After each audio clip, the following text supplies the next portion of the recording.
ایران نے امریکی صدر کے دھمکی آمیز بیانات کے باعث جنگ کا خطرہ ظاہر کر دیا۔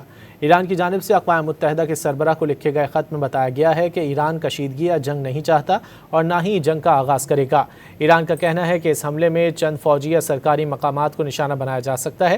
حملے پر غور کا مقصد ایران کو جوہری معاہدے پر مجبور کرنا ہے اور ایران نے معاہدہ قبول نہ کیا تو حملے کو وسیع جنگ تک بڑھایا جا سکتا ہے۔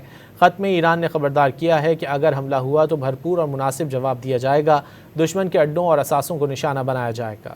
ایران نے امریکی صدر کے دھمکی آمیز بیانات کے باعث جنگ کا خطرہ ظاہر کر دیا۔ ایران کی جانب سے اقوام متحدہ کے سربراہ کو لکھے گئے خط میں بتایا گیا ہے کہ ایران کشیدگی یا جنگ نہیں چاہتا اور نہ ہی جنگ کا آغاز کرے گا۔ ایران کا کہنا ہے کہ اس حملے میں چند فوجی یا سرکاری مقامات کو نشانہ بنایا جا سکتا ہے۔